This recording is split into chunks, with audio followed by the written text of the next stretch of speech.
बिस्मिल्लाहिर्रहमानिर्रहीम बिस्मिल्लाहिर्रहमानिर्रहीम अस्सलाम वालेकुम सामीन, वेलकम इन न्यू वीडियो। सामीन, सबसे पहली अपडेट यह है कि जनरल आसिम मुनीर साहब की मुद्दत मुलाजमत में तोसी हो चुके हैं। इस तोसी की बड़ी और खुफी वजह क्या है? तो दूसरी सामीन ये कि जस्टिस मुनीब अख्तर साहब और जस्टिस मंसूर अली शाह साहब के जस्टिस याह्या अफरीदी साहब के अख्तलाफात की वजह क्या है या फिर क्यों अख्तलाफात पैदा हुआ है। चलिए सामीन, पहली अपडेट के बारे में पढ़ते हैं। सामीन, आर्मी चीफ साहब के एक्सटेंशन का जो मुद्दा था, जो बाब था, वो उस वक्त शुरू हुआ जब सदर ऐसा समझे कि सिकंदर मिर्ज़ा साहब ने जनरल अयूब खान साहब को एक्सटेंशन दी थी। उसके बाद ये सिलसिला चलता 2024 जैसा ऐसा समझें कि जो जनरल हैं आसिम मुनीर साहब उन तक आ पहुँचा है। जनरल आसिम मुनीर साहब की मुद्दत मुलाजमत में सामीन तोसी कर दी गई, लेकिन इसकी तोसी करने की ऐसा समझे कि सोशल मीडिया ज़रा पर सहाफ़ी हज़रात पर मुख्तलिफ तरह की ऐसा समझे कि बयानात आ रहे हैं कि इसकी वजह क्या है, इसकी वजह ये है।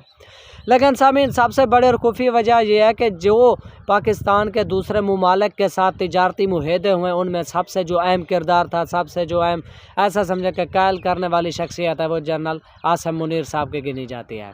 तो इसलिए अब बात सहाफ़ी हज़रात ये कह रहे हैं कि उन मुआहदों को पाया तकमील तक पहुँचाने के लिए जनरल आसिम मुनीर साहब की जो है ना मुद्दत मुलाजमत में तोसी की गई है। तो सामीन, क्योंकि मुख्तलिफ ममालिक से जो भी मुआहदे हुए उनमें सबसे पहले आर्मी चीफ साहब को ऑन बोर्ड लिया गया और जो सारे मुआहदे थे उनमें आर्मी चीफ साहब का अहम किरदार था। तो इसलिए कोई भी हमसाया ममालिक, चाहे वो चीन हो, ईरान हो, दुबई हो, सऊदीया हो, तुर्की हो, कोई भी इनके ऊपर जो ऐसा समझा कि जो सियासतदान है, वज़ीर आज़म है, या फिर जो उनके ऊपर ट्रस्ट करने को तैयार नहीं था, चाहे वो इमरान खान साहब की हुकूमत हो, चाहे वो PDM की हुकूमत हो, शहबाज शरीफ साहब की हुकूमत हो। तो उनमें सबसे पहले जिनमें अहम किरदार था वो आर्मी चीफ साहब का था। इसलिए अब बात सहाफ़ी हज़रात ये भी कह रहे हैं कि आर्मी चीफ साहब को जो है ना मुद्दत मुलाजमत में तोसी देने की जो बड़ी वजह वो ये है कि उनको जो है ना जो मुआहदे हैं उनको पाया तकमील तक पहुँचाया जाए। जो 2025 तक हुए हैं, 26 तक हुए हैं, या 29 तक हुए हैं, 28 तक हुए हैं, उनको मुद्दत मुलाजमत ऐसा समझे कि तोसी करने की बड़ी वजह यह है कि उन मुआहदों को पाया तकमील तक पहुँचाया जाए, क्योंकि इन पर कोई ट्रस्ट करने को तैयार नहीं है। अगर वो चले जाते हैं, जो मेन गारंटर हैं उनमें मुआहदों में मेन गारंटर हैं, अगर वो चले जाते हैं कि हो सकता है उन मुआहदों के ऊपर काम ठप हो जाए या फिर ऐसा समझे कि जो सरमायाकारी है वो रुक जा रही है।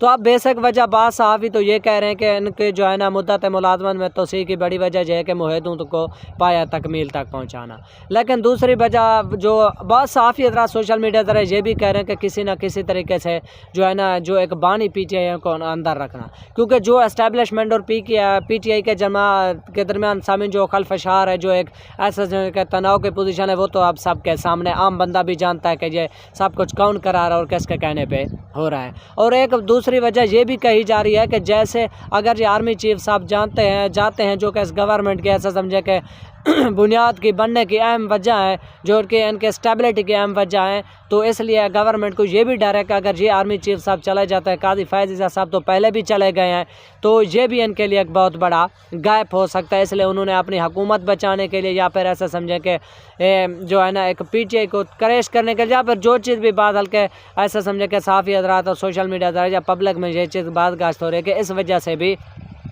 आर्मी चीफ साहब के मुद्दत मुलाजमत में तोसी की गई है। और दूसरी अपडेट यह है कि सामीन जस्टिस मंसूर अली शाह साहब, जस्टिस मुनीब अख्तर साहब के अख्तलाफात सामने आ चुके हैं। सामीन, इसके सबसे बड़ी वजह यह है कि जो जुडिशल जजेस कमेटी का इजलास बुलाया जाना था जुमेरात को, जो हर जुमेरात को होता है, जिसमें फुल कोर्ट को फैक्स किया जाता है या फिर फुल कोर्ट का इजलास बुलाया जाता है, बेंचेस को फैक्स किया जाता है, वो इजलास जो है ना जस्टिस मंसूर अली शाह साहब और जस्टिस मुनीब अख्तर साहब के हिदायत पर जस्टिस याह्या अफरीदी साहब ने नहीं बुलाया, क्योंकि उनमें यह कहा गया था कि आप ये इजलास बुलाएं और फुल कोर्ट का जो इजलास है उसमें जो 26वीं आईनी तरमीम है उनके जो मुतहदा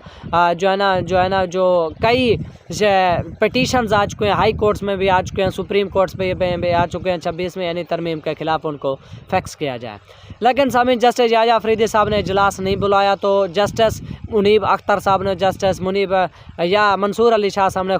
खुद इजलास बुलाकर जो है ना उसको जो है ना उनके मिनट्स काउंट किए और उन इजलास बुलाया, और उसके बाद रजिस्ट्रार सुप्रीम कोर्ट को कहा गया कि आप इनके मिनट्स वेबसाइट पर जारी कर दें, लेकिन वो भी ना हुआ। उनके जो है ना ऐसा समझे कि जो रजिस्ट्रार थे उन्होंने भी फुल कोर्ट का जो एलामिया था वो जारी नहीं किया। तो अब सामीन जो इख्तलाफात सामने आ चुके हैं, क्योंकि जस्टिस देखते हैं कि अब इसके ऊपर एक और वज़ाहती बयान या फिर और जो है ना फैसले क्या आते हैं, क्या किसी और फैसले में जस्टिस याह्या अफरीदी साहब जस्टिस मंसूर और मुनीब को ऑन बोर्ड लेते हैं, क्या वो इसमें बैठते हैं। तो सामीन इसमें आप अपनी राय कमेंट सेक्शन में ज़रूर बताएं क्या कि वाकई जस्टिस याह्या अफरीदी साहब ने जानबूझकर जजेस कमेटी का इजलास नहीं बुलाया, फुल कोर्ट का इजलास नहीं बुलाया, 26वीं 8वीं तरमीम को फिक्स नहीं किया, या फिर ऐसे समझे कि जो दूसरी अपडेट है कि क्या जस्टिस जो जनरल आसिम मुनीर साहब हैं उनकी जो है ना मुद्दत मुलाजमत में तोसीह करने की बड़ी वजह क्या हो सकती है। आप अपने पब्लिक ओपिनियन आप अपनी राय कमेंट सेक्शन में ज़रूर बताएं ताकि हम भी पता चले कि पब्लिक के इस बारे में क्या राय है। तो इस तरह की मज़ीद अपडेट्स के लिए सामीन हमारे चैनल को लाइक और सब्सक्राइब ज़रूर करें। Thanks for watching. अल्लाह हाफिज़।